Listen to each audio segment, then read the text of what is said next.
Boa tarde aí todo mundo, esperando aqui o Leporace entrar. Tá bom o áudio aí, pessoal? Fala, Pedrinho! Boa tarde, Lúcia, Marcelinho. Tá bom o áudio aí, pessoal? Marcelinho, dá um alô aí. Fala, Luiz.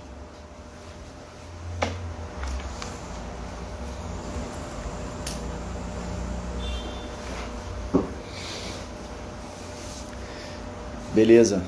Fala, Letícia. Grande Paulo. Leporace tá entrando aí, já mandou a mensagem, tô aguardando aqui, tá?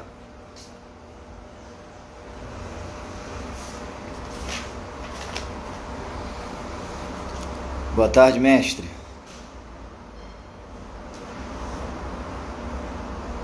Olha lá, ele entrou aqui.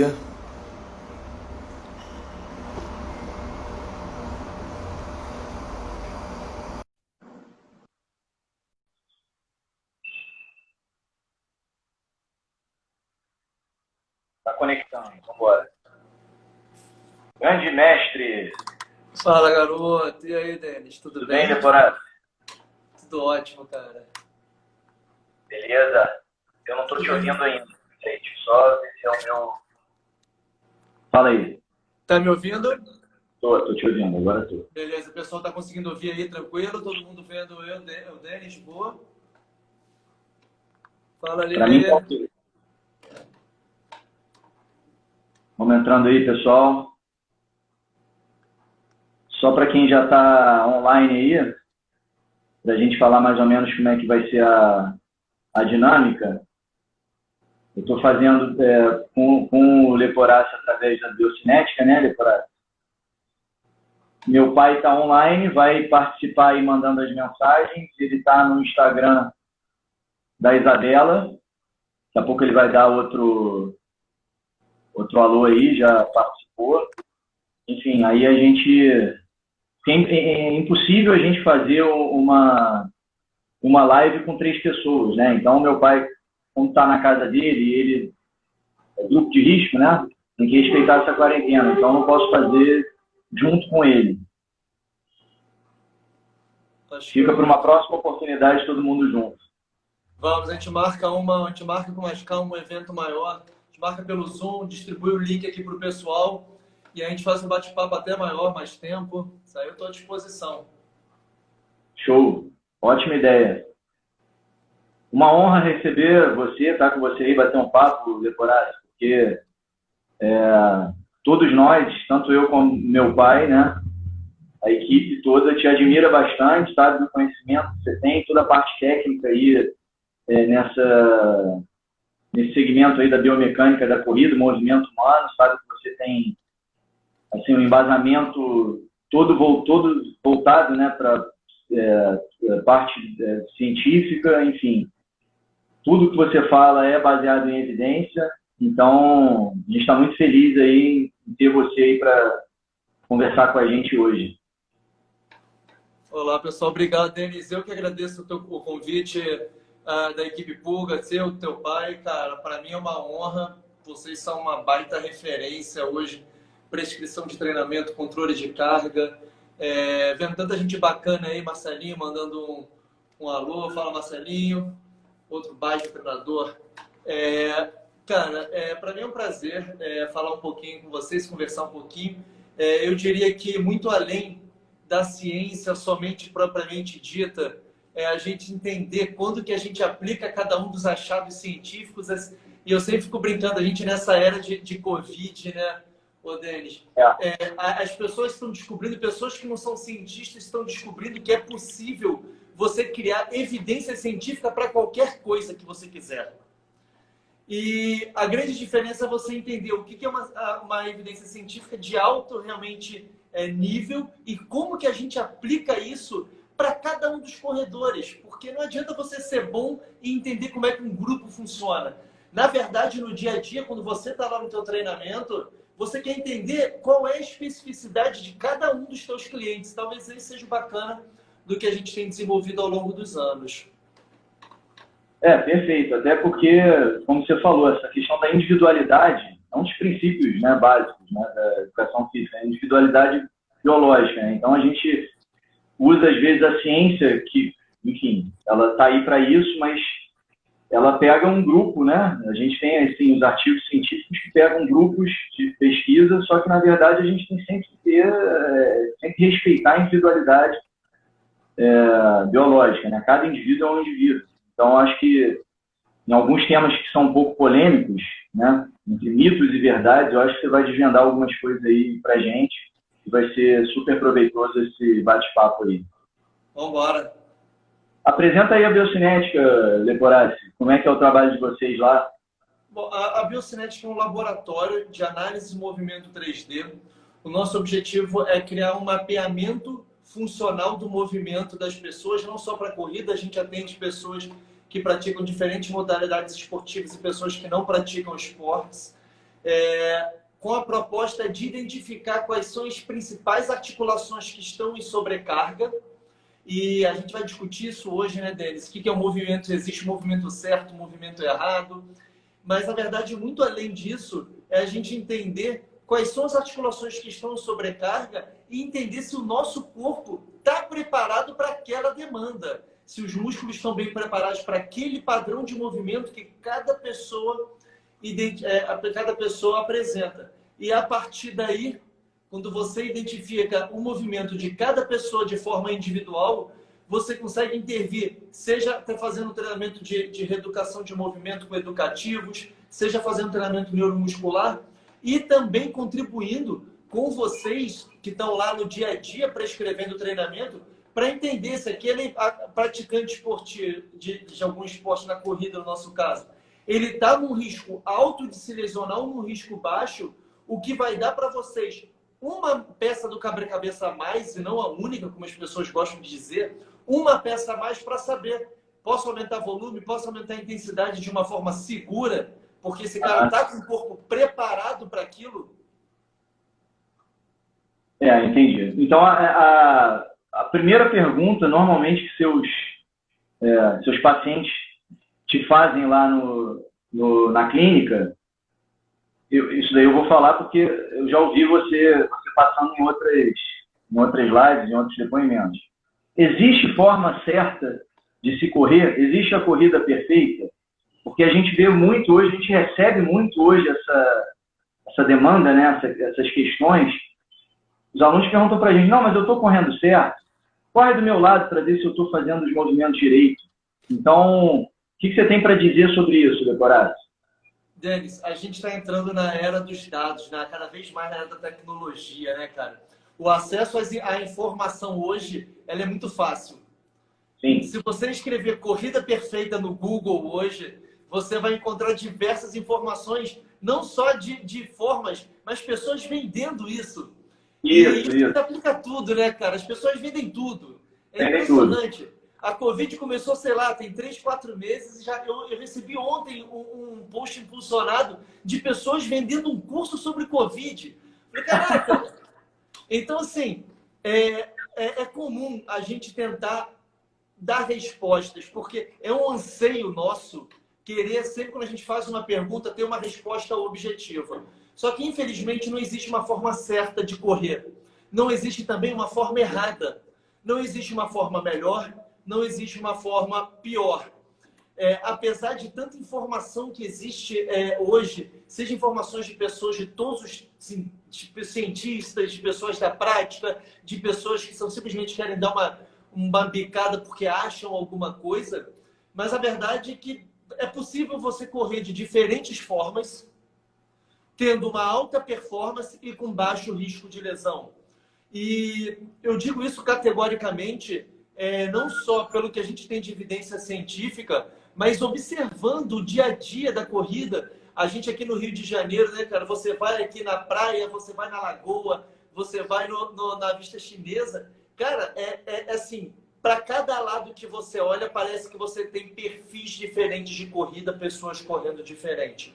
E isso não quer dizer, Denis, que o treinador não possa ter o seu perfil que ele considera o perfil mais adequado. Isso não é errado também.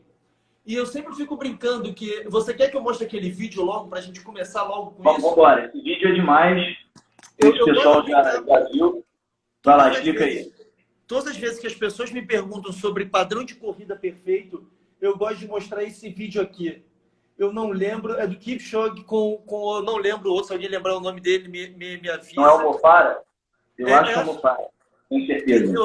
olha que legal como é que é. É na reta final já da maratona, pessoal. Pai, preste atenção nesse vídeo aí. Eu até esqueci de Denis, te tira os dar um alô. comentários aí É muito rapidinho. interessante. Oi? Tira os comentários aí rapidinho. Tirar.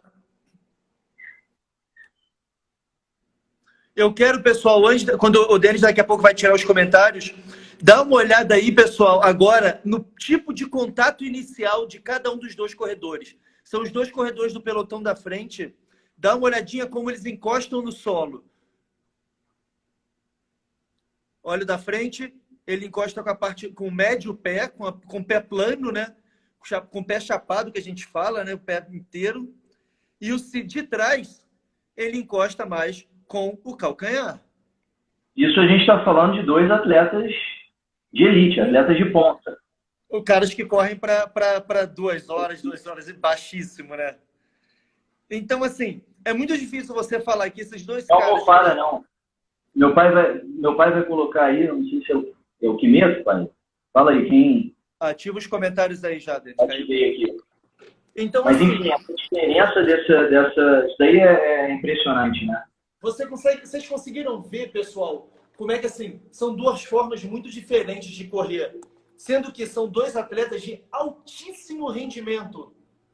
Ou seja, isso é uma coisa que, das poucas coisas que a gente consegue afirmar de forma categórica, generalizando, Denis, uma das coisas que eu costumo falar é, se alguém virar para vocês e falar que existe uma forma certa ou errada, essa pessoa está querendo vender alguma coisa e tem um viés comercial com você. Tome cuidado. Provavelmente esse cara não está preocupado com tua saúde nem tua performance, ele está preocupado com teu dinheiro. Sim. Então isso é uma coisa, cara, que eu só... a experiência de lidar com o corpo humano é isso. Foi o que você falou muito bem, Denis. A individualidade. Não dá para a gente generalizar falando que existe uma forma perfeita e uma forma errada. Vamos entender como cada pessoa vai se adaptando. E aí, o legal é entender que cada tipo de corrida, e é isso que a gente faz no nosso laboratório da biocinética, cada tipo de corrida apresenta um padrão de sobrecarga diferente. Um sobrecarrega mais panturrilha, outro sobrecarrega mais joelho, outro sobrecarrega mais a coluna. Isso não quer dizer que você vai se machucar. Quer dizer que você precisa de, por exemplo, a pessoa que sobrecarrega mais ali a panturrilha, ela precisa ter uma panturrilha mais forte. Sim. Então, isso que é o legal, é você entender que, na verdade, é como se fosse uma gangorra, sabe, Dente? Se você tira a carga de um lado para colocar no outro. Quando você faz essa mudança essa alteração na mecânica. Aliás, era isso que eu ia te perguntar.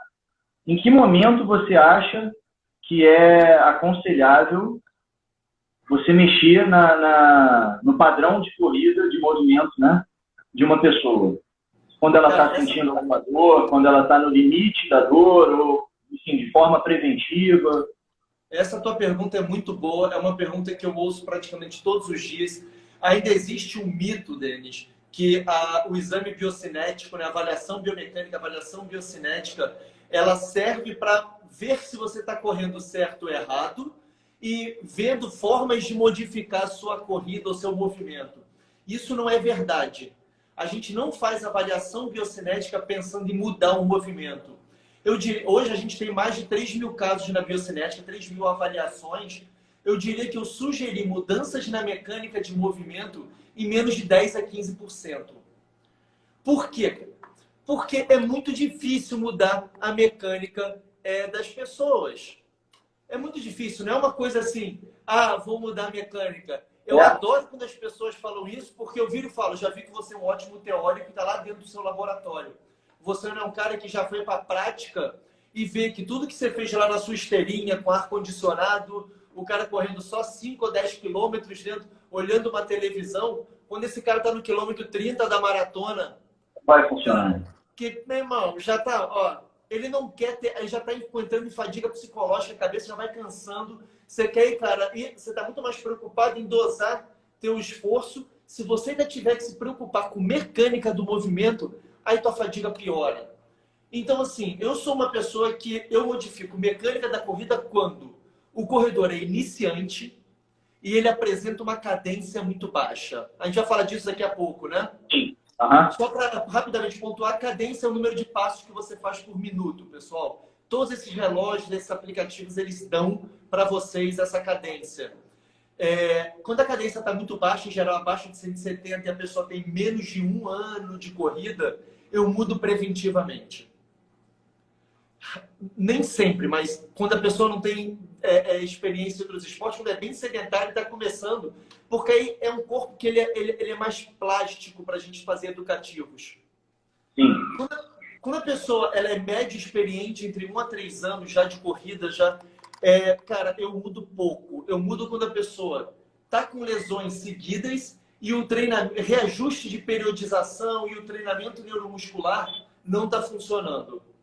Acima de 3 anos, raro. Acima de 10 anos, que é o cara que eu considero experiente, cara, praticamente... É tipo assim, ó. Se não fizer isso, você não corre mais. Tá bom, então vamos tentar. Eu diria, cara, que menos de 1%. Última instância.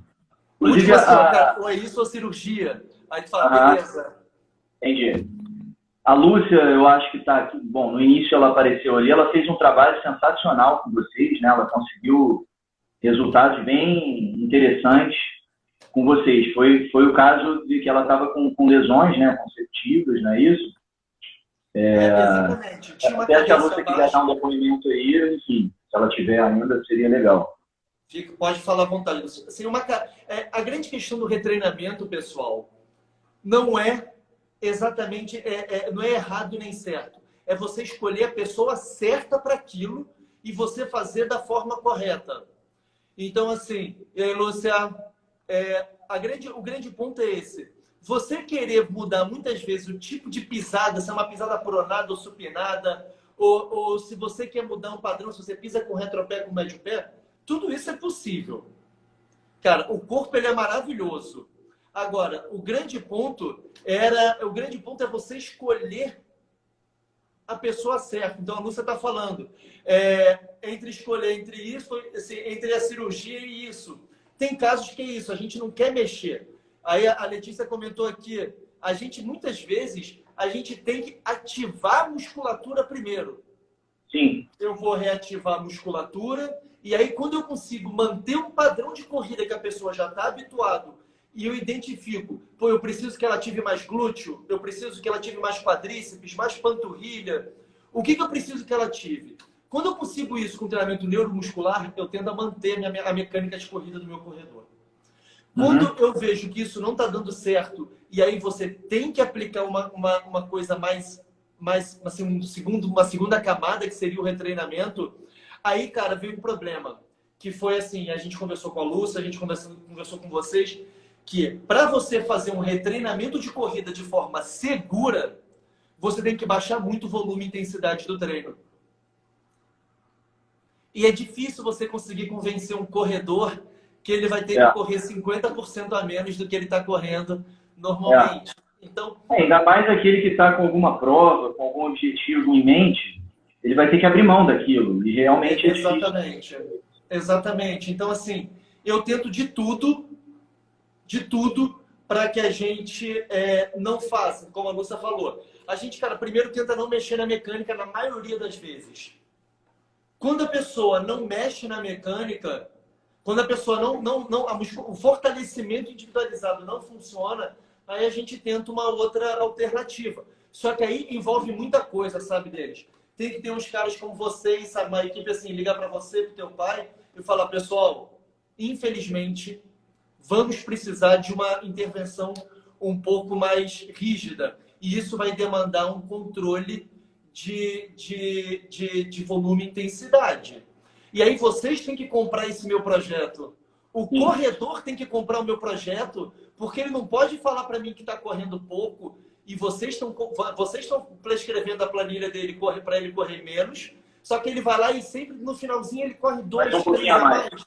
É, Então tem que muita gente comprar o negócio junto e é um trabalho demora 4 a 6 meses para dar certo o negócio. Não é assim.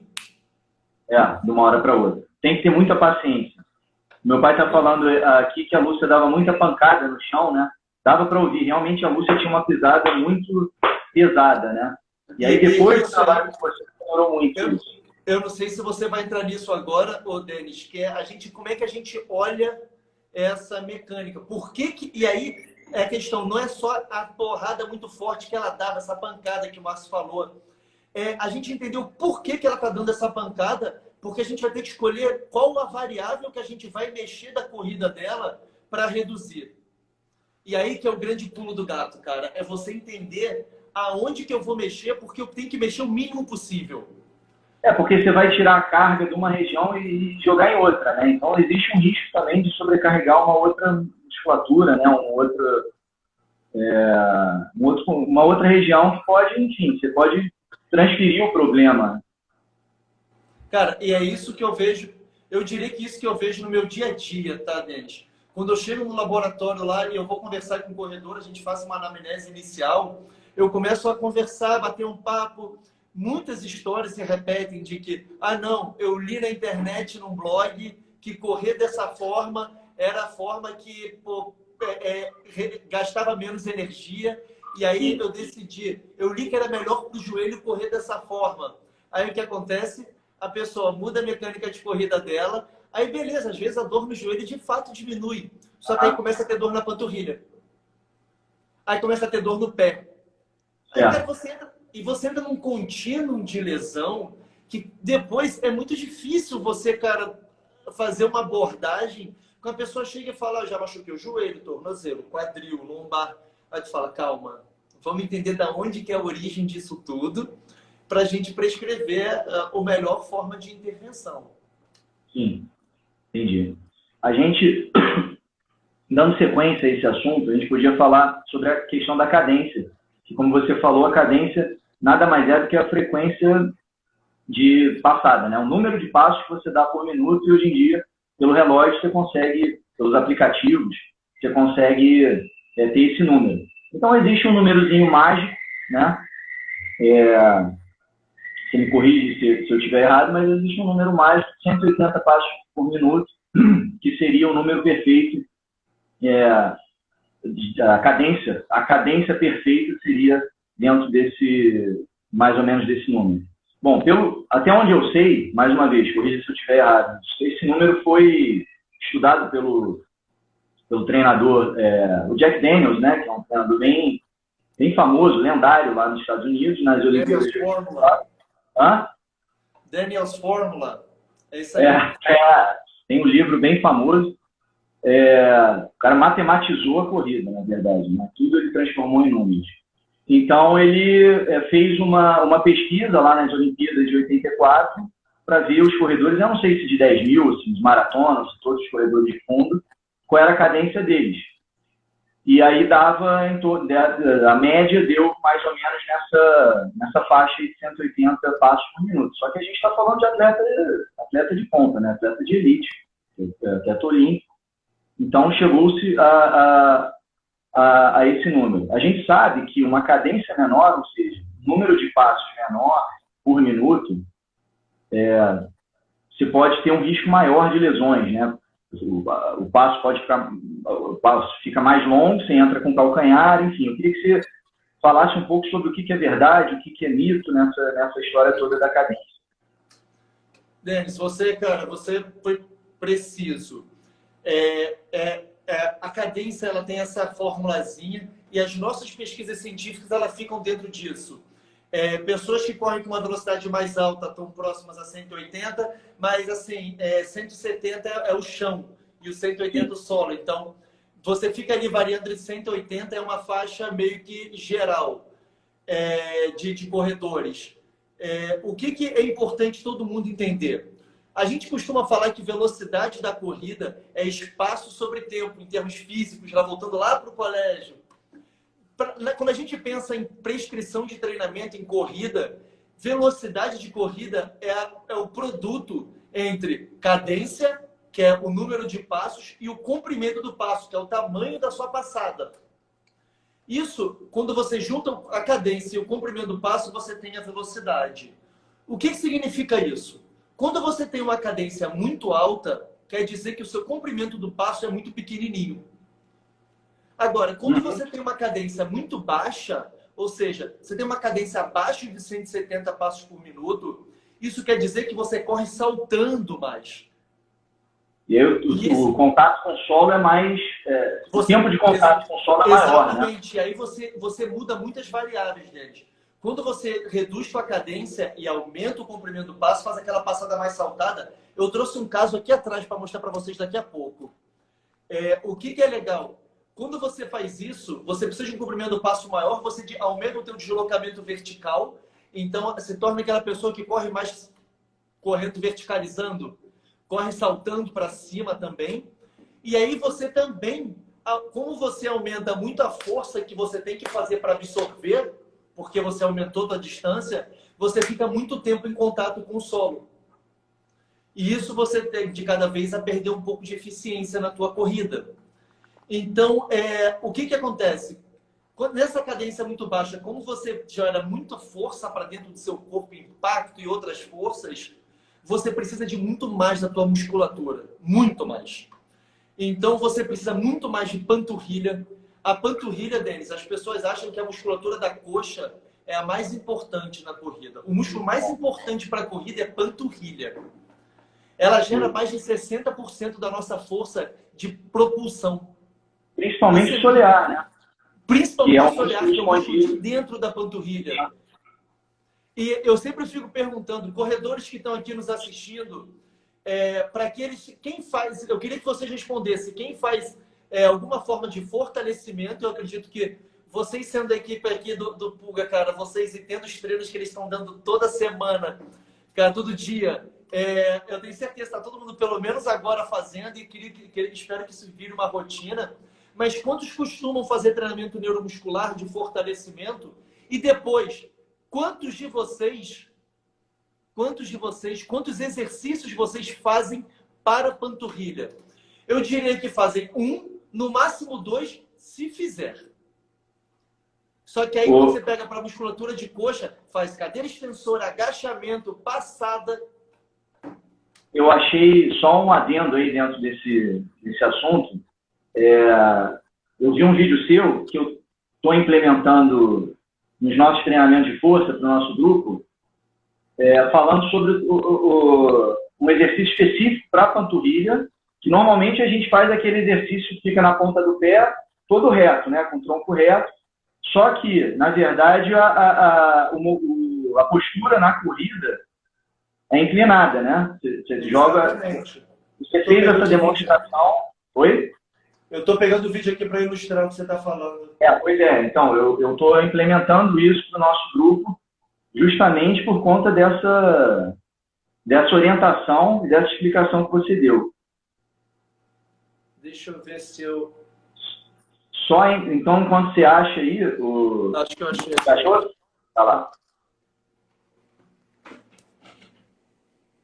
Esse aqui é o exercício convencional que a gente prescreve, né, pessoal? Deixa ele vai avançar. Isso aqui é o que todo mundo deve fazer. Força na panturrilha para cima. O tradicional esse, né? Isso. Agora, o que acontece? Quando a gente está com esse exercício, a gente tem o nosso peso corporal em cima do nosso pé. Em cima aqui do eixo. Quando a gente está correndo... Deixa eu avançar, que isso aqui é da minha aula. Olha como é que está o nosso corpo ali. O peso do teu corpo está na frente do pé. Ou seja, a mecânica de corrida é completamente diferente. Eu não quero entrar em aspectos técnicos, isso aqui é da minha aula. Olha como é que a gente prescreve, pessoal, fortalecimento, que é isso que o Denis está falando. Cara, eu não sei se vai passar o vídeo. Poxa. Calma aí, deixa eu ver se eu acho esse vídeo. Mas o grande ponto... Pois eu não sei se eu vi na sua página, enfim, eu vi você conversando. Entra no meu Instagram pessoal, no Guler Porácia, que tem lá uns exercícios, que é exatamente isso. O Sérgio Maurício, grande Sérgio, acabou de dar um alô pra gente, eu acho que foi numa live que você fez com ele que vocês abordaram esse assunto. E aí eu me lembrei agora, como a gente está falando de panturrilha, eu me lembrei agora. Sim, foi.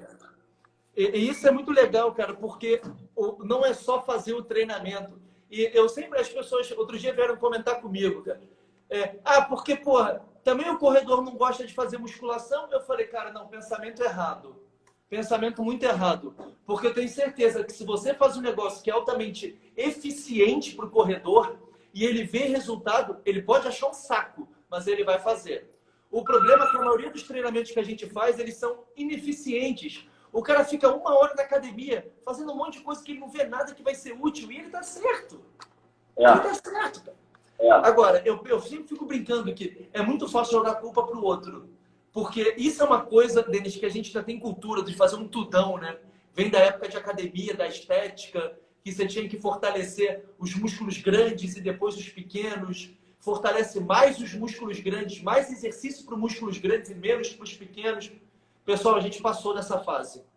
Isso não existe mais. A gente está na fase do exercício funcional, que é baseado na individualidade. Se você tem, o teu corpo precisa de mais exercício para a panturrilha, não importa que tipo de músculo que ele é, você tem que fortalecer mais a panturrilha. Ponto. Uma outra coisa também, Leporati, não sei o que você acha disso, mas quando a pessoa vai fazer lá a série dela, normalmente deixa, vamos supor, a panturrilha, deixa a panturrilha para o final, quando você já está todo fadigado. Então, acho que é interessante sempre fazer um mix. Você começa na próximo treino, já que a panturrilha foi o último, começa no próximo treino com a panturrilha primeiro.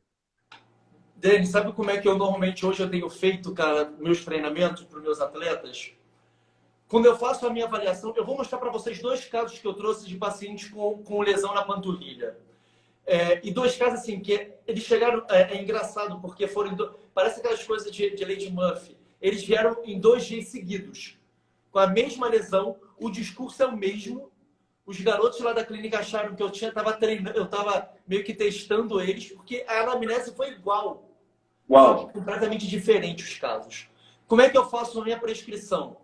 Quando eu faço a minha avaliação e eu identifico a mecânica de corrida, eu complemento com testes de força, flexibilidade, equilíbrio, core, e eu identifico a mecânica de corrida dele, a mecânica de movimento dele, e eu sei, para aquela mecânica de movimento, quais são os músculos que ele precisa mais. Quando eu faço os meus testes de força, de flexibilidade, eu vejo se aqueles músculos que ele precisa mais, eles estão fortes e alongados. Se eles tiverem, a balança está equilibrada, beleza. O problema é quando esse cara tem uma demanda muito grande de músculo na corrida dele, mas quando eu faço o teste de força de flexibilidade é incompetente. Eu trouxe esse caso, olha só que legal esses casos. São 2 casos de tendinite patelar, de tendinopatia de Aquiles. Olha esse cara aqui. Olha a mecânica de corrida dele. Deixa eu colocar. Repare, mecânica de corrida dele. Faz o padrão de contato inicial com o médio pé antepé e acaba demandando muito mais de panturrilha. E aí lembrem, correr com o médio pé antepé não é errado. O que a gente tem que olhar? Quem corre assim precisa mais da musculatura de panturrilha. Só. O meu papel é saber se o corpo desse paciente, desse corredor, está preparado para essa corrida. Além disso, quando a gente olhou de trás, olha como é que ele faz o pé dele. Tem uma queda do arco plantar ali, ó.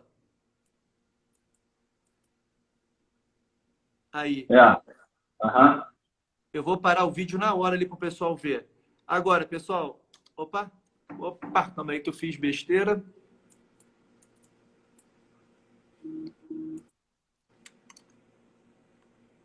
Olha só. Opa, estou fazendo... Aqui, olha aqui. Ó. Quando ele encostou no solo, olha o pé dele. Então, esse cara, na verdade, ele tinha uma sobrecarga no tendão de Aquiles, porque ele tinha uma pisada na região anterior do pé, pronava muito, mas a panturrilha dele era muito fraca. E aí, o que a gente fez? Manteve o padrão de corrida dele e fortaleceu a panturrilha, porque é o que ele precisava. Esse outro aqui tinha a mesma lesão, mas olha como é que o padrão é completamente Eu diferente. vou tirar temporariamente os comentários aqui, depois eu volto, Isso. tá? Para o pessoal conseguir ver. Olha agora, olha o padrão de contato inicial, Denis, como é que é totalmente diferente. Sim.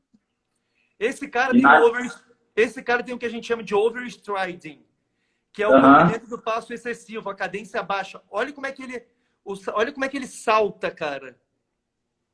Sim. A cadência dele era 152 passos por minuto. Sim. Faz um contato com a região anterior, com a região do calcanhar. Esse cara tinha a panturrilha muito forte, só que a panturrilha dele era demandada porque o comprimento do passo dele era muito grande. E aí, o que a gente fez foi, não precisou fortalecer demais a panturrilha, a gente só mudou a cadência dele, era um corredor iniciante. Esse cara foi um cara que a gente reeducou a corrida. E aí você conseguiu mexer na cadência dele? Melhorou? Nesse aqui a gente conseguiu mexer no corredor, que ele tinha aquelas coisas, cara, que tinha 6 meses de corrida e estava já treinando para uma prova programada, uma maratona programada. Sim. Então, assim, é óbvio que deve ter tido um aumento de volume muito rápido, não controlaram o volume dele adequadamente, coisa que, vocês dominam e por isso a taxa de lesão de vocês é baixa, porque o controle do volume é essencial. E ninguém percebeu que esse cara, apesar de ser um cara muito forte, a cadência era muito baixa.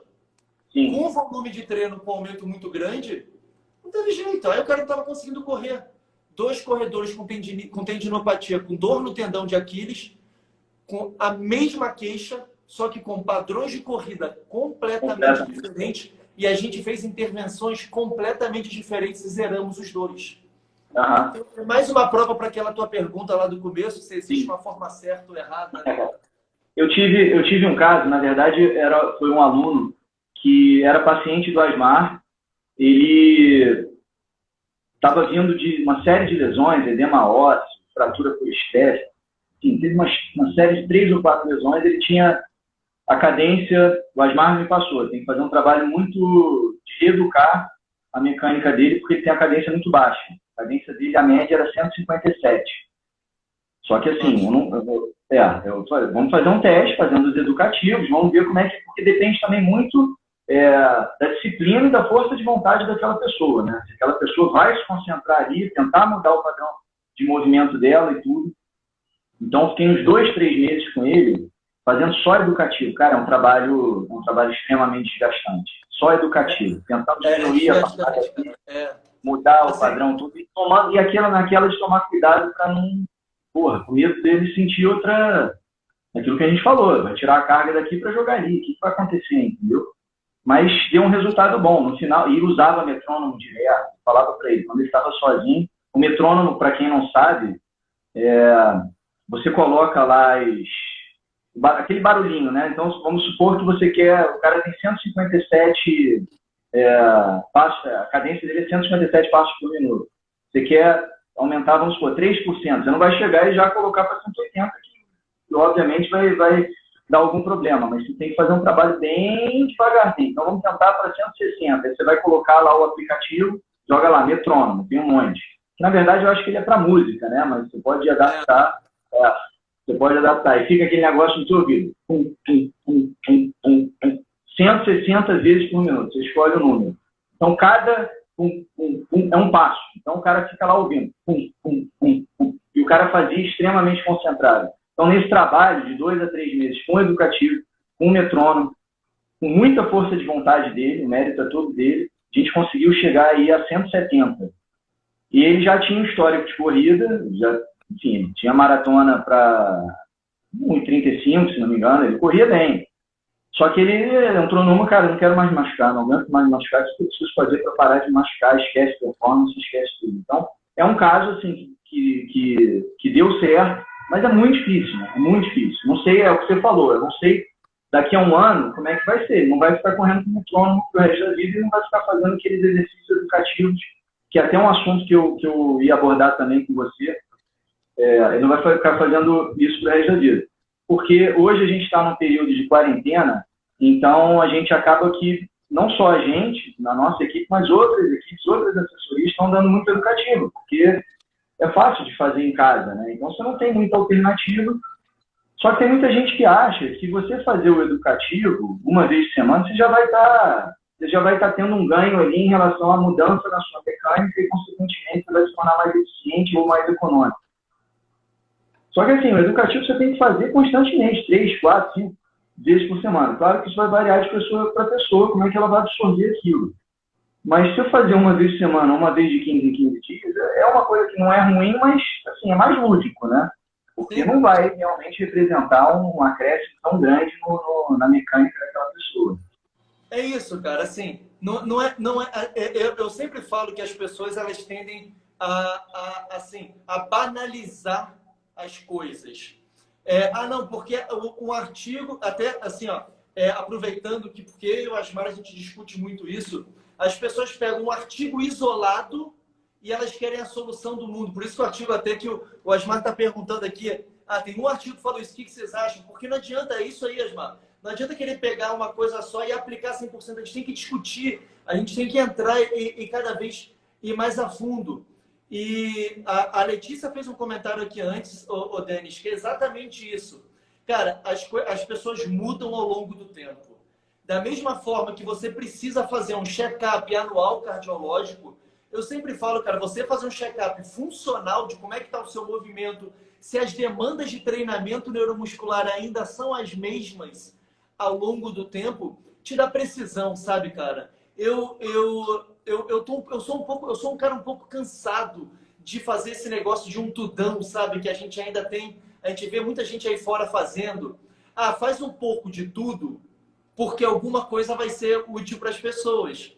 E aí aquilo, nada funciona, cara, porque se você... Aí depende, assim, muito do teu talento, do talento do teu pai, do talento de cada um.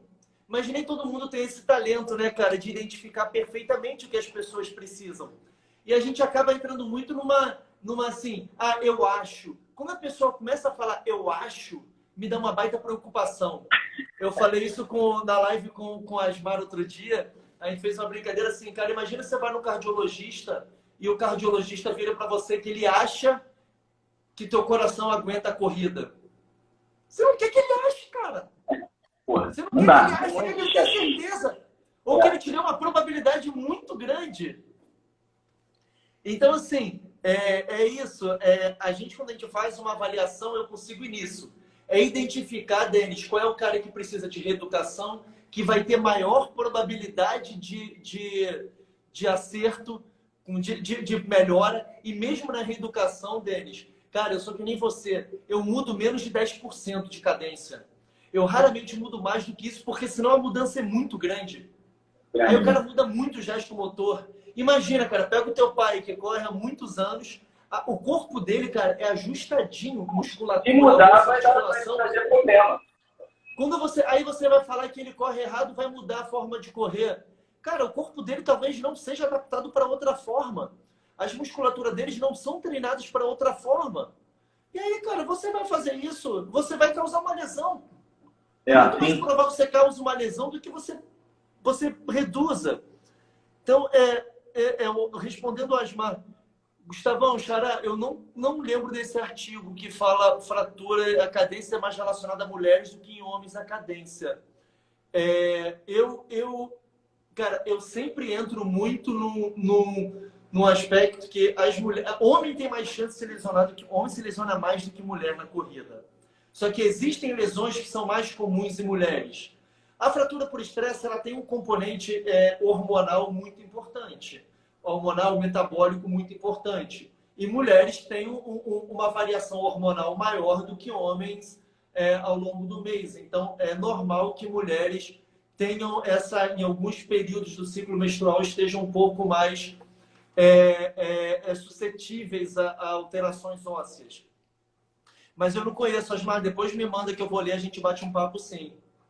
Esse caso do Zé, Asmar, obrigado aí pelo depoimento aí que você deu. Foi muito, assim, foi um trabalho muito difícil, mas foi muito gratificante. Eu vi que no final, assim, ele estava satisfeito com o resultado do que foi feito. E ele acreditou, confiou no trabalho, que é fundamental é o que o Leporato falou. Você tem que confiar. Você está no médico ali, se o médico falar que acha, você perdeu a confiança na hora. Então é melhor ir para outro médico. Tem que confiar no seu fisioterapeuta, no seu médico, no seu treinador. Então ele comprou o barulho, entendeu? Então a gente foi evoluindo, trabalho muito difícil, muito desgastante, porque você ficar fazendo só educativo, né? 45 minutos, 1 hora, todos os encontros com ele, foi complicado, mas o resultado veio. Então, muito mérito dele. E, voltando só sobre a cadência, o Decorado, a gente está falando dessa questão mais da prevenção de lesão, né? No sentido de que você aumentando a cadência, você pode melhorar essa questão da prevenção de lesão. Você concorda comigo que a cadência mais baixa é fator de risco da lesão? Se a pessoa tiver uma cadência baixa e você fizer um ajuste adequado, você reduz a quantidade de carga ali no corpo dela. Em muitos casos, você vai reduzir o risco de lesão. Se essa pessoa... Agora, é sempre um cuidado que não quer dizer que você com uma cadência baixa você vai se machucar. Nem que a pessoa tenha uma cadência muito alta, ela vai se machucar. Alguém perguntou sobre a cadência alta aí também. Exatamente. Eu sempre... agora, se a pessoa, como você está falando aqui do caso do Zé, que você atuou, da Lúcia, que a pessoa tinha uma cadência muito baixa e aí a gente faz uma intervenção adequada, eu tô contigo, cara. A gente reduz bastante o risco de lesão e é sempre isso. Você tem que ter, cara, uma equipe de profissionais que está muito ligada, está muito assim, que conversa entre eles. Porque não adianta esse cara tá fazendo a fisioterapia, ele querer fazer um treinamento pancada de fortalecimento lá na fisioterapia ou com o personal dele, enquanto você tá lá, Denis, fazendo um treino neuromuscular que não pode ter esse cara em fadiga. Sim. Então é sempre muita conversa entre a equipe inteira e aí entra o médico também conversando, fazendo medicação de forma certa, ratificando um discurso que a equipe inteira... E aí o paciente, o corredor, né, ele se sente acolhido ali todo, porque ele tá vendo que tá todo mundo falando a mesma língua. Todo mundo fazendo a mesma coisa. É um trabalho multidisciplinar, né? Tem que ter essa comunicação perfeita, sem furo ali entre todos os profissionais, cada um na sua área, e um confiando no outro em prol do objetivo final, que é o aluno, o paciente, enfim. É isso aí. Então, mas o que eu queria falar sobre a cadência não era, na verdade, a questão da prevenção de lesão. Era sobre performance. Então, você enxerga que uma cadência mais alta... Porque, assim, só um estudo que eu peguei aqui rapidinho, não sei se você já ouviu, um estudo americano, não tem um ano aqui, mas pesquisaram 25 ultramaratonistas de 100 quilômetros, num campeonato mundial lá na Espanha. Pegaram uma média, a cadência entre eles, mesmo sendo ultramaratonistas, que é completamente diferente daquela situação que a gente falou anteriormente, lá do Jack Daniels, das Olimpíadas e tudo. Então, prova de 100 quilômetros. Cadência média deu 182 entre esses atletas. A menor, 155, a maior, 203. Ou seja, tem uma variação bem grande aí. Só que a questão, aí é que está onde eu queria entrar. As médias mais altas e as médias mais baixas, ou seja, tanto 155 quanto quem tinha cadência de 203, não alteraram muito no resultado, entendeu? Então, você ter uma cadência, teoricamente, mais alta, não significa que você vai ter um resultado melhor. Aí eu queria ouvir um pouco de você, se você tem alguma coisa a complementar em relação a isso. Eu acho que a gente não tem que... Só o último detalhe sobre esse estudo que eu achei interessante também. A fadiga não alterou na cadência. Alguém perguntou se a cadência é a mesma em todas as velocidades. Acho que foi essa a pergunta, em todas as velocidades. Foi João Pedro. Nesse caso desse estudo, a fadiga, ou seja, na segunda metade da prova, a cadência não foi alterada. Eles conseguiram manter o mesmo pace, consequentemente a mesma cadência. A grande diferença entre a mudança, a variação nas cadências, foi dos corredores mais altos, que tinham a cadência mais baixa. E quem tinha maior velocidade tinha maior cadência. Essa relação existe pelo tamanho da perna. Então, é óbvio, pessoas que têm uma perna maior vão ter uma cadência menor, porque eles conseguem fazer um comprimento do passo maior. Então, Sim. isso é normal, a gente encontra, é normal, isso é um achado normal. E, cara, eu tenho muito pouca coisa adicional que você falou, você foi, cara, sensacional no teu comentário. A cadência, melhor cadência que tem para performance é aquela que o próprio corredor entende como a mais adequada para ele. O que a gente tem que entender é se o corpo da pessoa está preparado para aquilo. Agora, para performance, não vejo muita diferença, não vejo muita relação.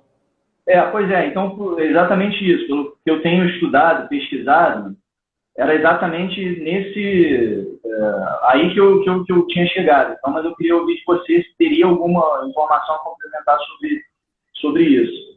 Eu acho que a gente não vai conseguir falar sobre tudo que a gente separou por conta do horário, né? Que 1 hora a gente tem a bloqueio do Instagram, né? Tem que fechar a live, mas a gente pode dar uma continuidade também depois, em outro momento. Vamos só, então, falar um pouco sobre tênis, que é um assunto que a gente pergunta, que a gente recebe muita pergunta sobre tênis. A gente passou de uma fase... Pergunta, acho que de 100% dos corredores. Eu estou vendo todas as perguntas aqui, pessoal. Então, a gente vai reunir as perguntas e, de repente, a gente faz uma nova live. Eu não sei se você quer continuar, o Leporado, se a gente não combinou sobre isso. O que você achar melhor, a gente faz. Pode continuar. Eu tô aí. Eu tô em casa, cara. Tô de boa. Tá. Não, a gente pode continuar também, aí a gente iria sair e o pessoal entrar de novo. Eu acho que Mas aí todo mundo tem que entrar de volta, hein? Quero ver aqui, ó. Estamos agora com quase 50. Ao mesmo tempo, quero todo mundo de volta, hein? Porque a gente não tem alternativa, né? Faltam 7 minutos, senão a gente não consegue salvar, não é isso? Se eu não... cara. Vai fazer o seguinte, quando terminar, vai cair direto, e aí depois você abre uma nova, aí você compartilha pro teu Instagram. Quando você compartilhar pro teu Instagram, você abre uma nova. Então, talvez 2 minutos entre você compartilhar e chamar uma nova, aí eu entro aqui, o pessoal espera. Tá, beleza. Mas quando cai, não perde automaticamente, não? Ele oferece a opção de salvar? Cara, porque eu nunca passei por isso. Então faz isso. Encerra agora. Pessoal, vamos encerrar agora. Só para a gente poder salvar essa live. E aí depois, em 2 minutos, é o tempo de vocês ir no banheiro, beber uma água e voltar. A gente já está voltando aqui para conversar mais um pouquinho, tá bom? E a gente vai esperar uns 2 minutos para vocês entrarem e a gente começar esse assunto do tênis, da pisada, que eu sei que é um assunto que todo mundo pergunta. Eu vou então encerrar agora. Depois a gente divulga. Valeu, então até já. Pessoal. Falou.